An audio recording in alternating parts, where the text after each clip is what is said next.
ও মেয়েরা, তোমরা সেদিনের কথা জানো? না না, তোমরা সেই দিনের কথা জানো না। সেই দিনের কথা আমি নূরে পাগলা জানি। সেই দিন রক্তাক্ত 71 25শে মার্চ পাকিস্তানি হানাদার বাহিনীর তাণ্ডবে সারা দেশ নীরব, চারদিকে লাশ আর লাশ, প্রতিবাদী বাঙালির লাশ। আমি জানলা খুলে থাকি, আমার প্রতিবেশী চকিদের লাশ, কি বিভৎস লাশ, চেহারা দেখার কোনো উপায় নাই। আর একটু সামনে থেকে দেখি আমার গর্ভধারণীর মা করি গাছের সাথে ঝুলছে। সেদিন হাজার হাজার মানুষকে দাফন করবো, না হানাদার বাহিনীতে গ্রাম জ্বালিয়ে দিচ্ছে, মুক্তিযোদ্ধাদেরকে ধরে নিয়ে যাচ্ছে, মা বোনদেরকে হত্যা করছে, সেটা রুখে দাঁড়াবো।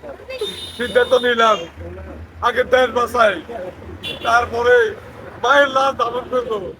মারে বললাম, মাগো, ও মা, তুমি তুমি আমাকে অভিশাপ দিও না। তোমার লাশ দেখে আমি যুদ্ধে যাচ্ছি, সারা দেশ থেকে পাকিস্তানি হানাদার বাহিনীকে অস্ত্রের মুখে তাড়িয়ে দিব।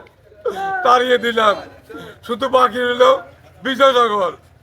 মা, বিজয়নগর স্বাধীন হওয়ার পর এই স্বাধীনতার পতাকা উড়িয়ে আমি তোমার কাছে আসবো। মা, আমি তোমার কাছে আসবো।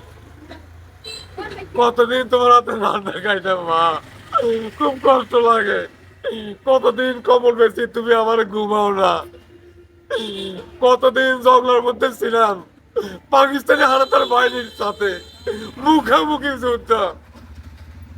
আমার সহকারী যোদ্ধা রনি বাঘের সোলমান শহীদ হয়ে গেছে, তবু আমরা বিষয় নাই, আমরা পিছে যাই নাই, আমরা পিছে যাই নাই।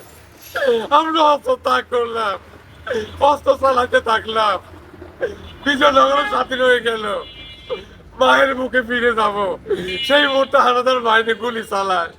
আ- আ- আমার আমার ফাটা ফাটা